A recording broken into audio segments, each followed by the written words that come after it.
What's up, welcome back to Nowstalgia. Dave here with a review of Wicked for Good, the new musical fantasy film from Jon M. Of course, the follow-up to last year's Wicked. The film was a resounding success for Universal Pictures, grossing $758 million worldwide, the best performance for a Broadway adaptation ever. The film was celebrated both by new fans and the Wicked faithful alike for really nailing the core appeal of why Wicked has been an enduring musical around the world for decades at this point. Those themes of inclusion and belonging really resonate beyond and above the fantastical story at its core, the Wizard of Oz prequel, sequel nature of its story. The thematic touchstones of its core characters is what really, I think, resonates with folks, alongside some really strong songs, right? And Wicked, the first half, both of the play, the first movie, have the best songs of the musical. Defying Gravity, Popular, Nobody Mourns the Wicked. The most popular songs are in that movie, so there's, unsurprisingly, some showstoppery scenes. And on top of that, the first Wicked gave us the core performances that I think people wanted, right? Cynthia Erivo, very powerful as Elphaba. We already knew how great of a vocalist she was, previously an Oscar-nominated actress as well. She really kind of crushed in that role. But the scene stealer and the soft revelation of the first Wicked was Ariana Grande's turn as Galinda. And while everyone knows that Ariana has generational vocal strength and acting experience as well from her past, her comedic abilities really shined in the first Wicked movie, and she was honestly note perfect and very deserving of the Oscar nomination that she got as well. And despite all this success and goodwill with the first Wicked movie, in the back of anyone who knows the story, knows the structure of the musical's head, happens to be that the second half of Wicked is not as good as the first half. That's a common thought that people have had for a long time when the play was on stage, when it was a book before it became a play. People have known this, and people have wondered how the movie might address this. And one thing they've done with Wicked for Good on the big screen is add 2 new original songs for the sake of the movie, but it was still a challenge that had to be hurdled in some way. Unfortunately, Wicked for Good is a noticeable step down from the first Wicked film. It's not a surprise that Wicked for Good has a shallower bench of songs in the first half of its story, but it lends itself to less compelling set pieces when you're watching it as a film. The classic For Good duet at the story's conclusion and the wizard song Wonderful from Jeff Goldblum are the only moments musically that pop in this film. It's a darker, dour story. Characters are separated time to time. There's just a lot of confusing and lackluster plot happening here. And unfortunately, because of the movie's seriousness, the strong levity and humor that delighted in the first film is nowhere to be seen. Therefore, Cynthia Erivo, Ariana Grande, they only can do so much with this material. And I think they're doing a pretty good job, but the story is just not that great this time. And the direct Wizard of Oz tie-ins that happen in the second half of Wicked do not help this film in the slightest. I was very let down by Wicked for Good. And I'm coming at this as someone who really enjoyed the first movie, and also, I saw the Wicked play on the West End about 10 years ago at this point. I liked it when I saw it. That being said, I just think there's so many faults with For Good, right? There's such an abrupt nature to its storytelling. A lot of the turns that happen in this film come across as really abrupt and stark. I think of Ethan Slater's Boff when he becomes the Tin Man, and what happens with Elphaba's sister, who's placed into a position of power, inheriting the governorship of Munchkinland. But everything with Boff and how he becomes the Tin Man, I thought was really bad. I think the film is trying to truly act as a part 2. Of course, these were originally billed as Wicked Part 1 and Part 2 before they changed the titles. It's really trying to act as a Part 2, and you're supposed to really pick up on threads that you were supposed to remember from the first film. But there's just a lot of stuff that just doesn't really land at all, such as Boff's desire to seek out and get back to Galinda, which causes this conflict and leads to him becoming the Tin Man. So then when you see him as the Tin Man towards the end of the film a few times, his plight, his beef with the Wicked Witch of the West, him being a motivating the people to rally up and be mad about the witch, none of that lands. You have no attachment to it. Also, the film puts a strong emphasis on Jonathan Bailey's Fiyero. He has very little to do in the movie, but he acts as this frustrating plot device for Elphaba and Galinda, where in the musical, their relationship, their interests is more front and center than their shared romance and desire for the hand of Fiyero.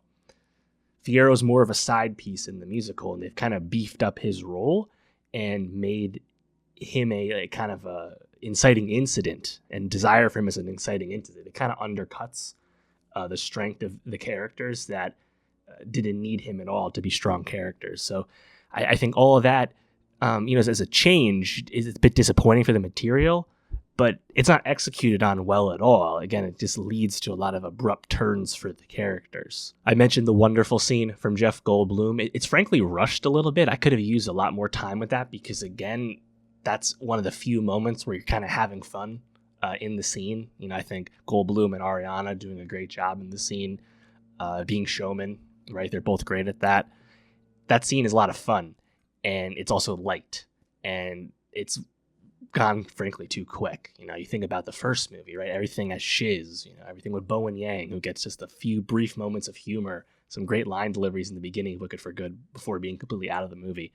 Everything with the politics and the cliques of the school, the mean girls, everything going on, all that's really great in the first part of Wicked. A song like Popular, of course, is a huge showstopper. You just don't get any of that this time around. And I think the duet at the end, For Good, and I think the relationship between the two characters, that still lands. I think it lands well, but it could have landed better, frankly, if we weren't stuck in the mud for so much of this movie. I think whenever we're kind of outside, like the Oz walls, the castle walls, wherever we are, whenever we're out in the world, the CGI does not look good. It's quite garish looking.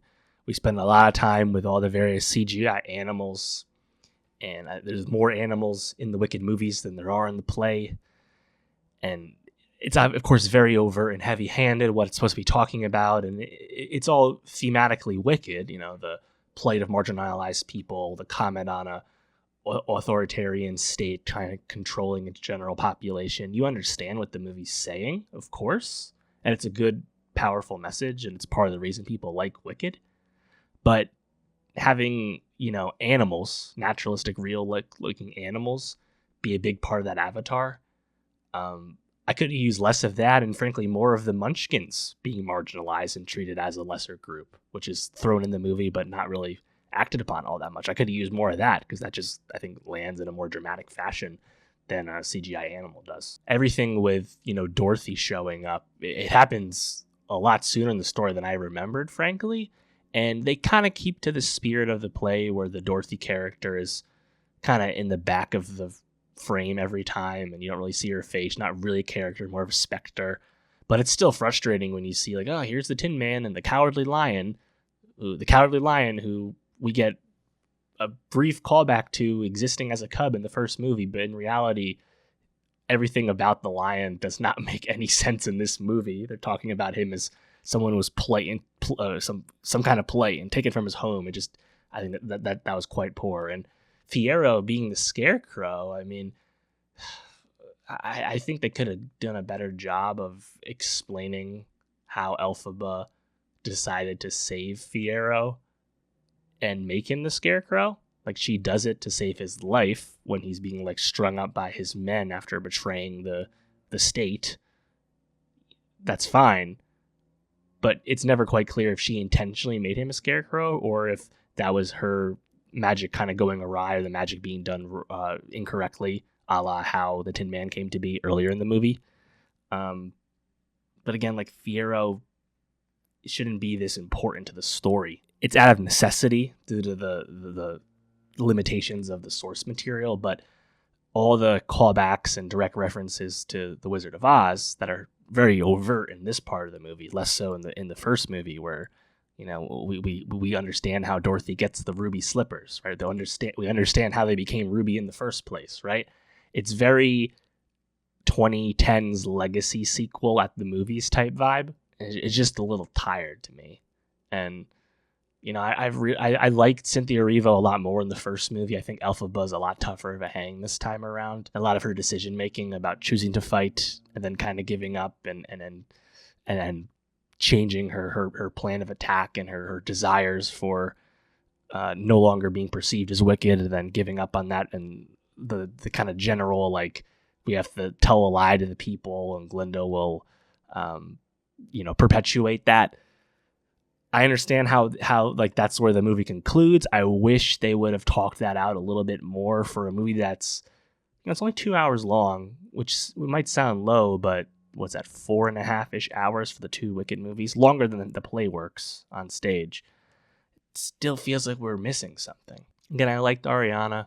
I think she's at her best in kind of the middle part of the movie, in a just a broadly entertaining way. As I said, I think the For Good duet at the end works really well, despite that the Wicked Witch Castle, we learn how that comes to be as well. The Wicked Witch Castle doesn't look that great, particularly from the exterior. I think the stuff with the flying monkeys, I think that works pretty well. Something that's established in the first movie. I think that's paid off pretty nicely in this. I definitely think those characters, those beings work a lot better than the rest of the animals in the story. Madame Morrible, Michelle Yeoh, definitely could have used more of her and the wizard, frankly, like their general like desire to politic and control the populace. Like, it doesn't feel like there's a whole lot under the surface of their scheming and their clutch for power. And maybe that's supposed to be the point, but some of it kind of feels thin, that world building, and just because I think the movie's focusing on some of the wrong stuff.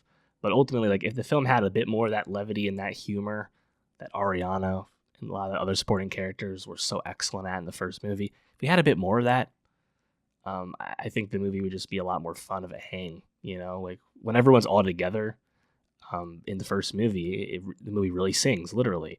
But throughout Wicked for Good, I mean, Ethan Slater, Jonathan Bailey, Cynthia Erivo, Ariana Grande, they're like never in the same scene, and that's just how the story's functioning.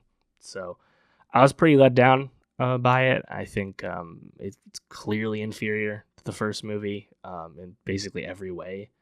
I don't know like what you would say like works better this time around, because I think just dramatically, despite the stakes supposedly increasing, they don't land quite as well. And, thinking about John Chu recently working with musicals, in addition to Wicked, of course, within the Heights, but I think Wicked for Good's clearly inferior to those previous two movies. His next film, though, is Joseph and the Amazing Technicolor Dreamcoat, another famous, Broadway stage musical, so I'll be very curious how that pans out. Ariana Grande, though, I think is one of the biggest winners of these two Wicked films, because I think she proved a lot with her stage presence, with her comedic timing, that, again, none of this was surprising, right? She's been hilarious on Saturday Night Live several times. Impeccable singer, as we know. That's all confirmed. But I think she silenced a lot of haters in that regard, in terms of her being like a fully formed talent, a more wide-ranging one. And Cynthia Erivo, I think she brings a lot to a challenging character to play in Wicked, right? And I actually think she adds a lot more to the character. And I think the screenplay just really failed both of them in the second film. Jonathan Bailey, though, feels like a big star on the rise, and that's pretty clear. Ethan Slater, he popped up in Gen V season 2 as the villain at the very end. He's slowly rising as a acting figure, it seems. But ultimately, like, I would say the Wicked films are a success. I don't know how you could say they're not. It seems like Wicked for Good is well on track to outgross the first one. One thing I'll be curious about with that is the domestic to international box office spread. Wicked 1 last year was 63% grossing in North America. Pretty uncommon for most blockbusters. So I'll be curious if Wicked for Good performs a little bit better overseas in terms of that split. That'll be the key decider in how much more this second film grosses. Either way, massive success, something that was really needed for the box office, given it's been pretty soft this fall. Let me know, though, what did you think of Wicked for Good? Are you with me that this film was very disappointing across the board?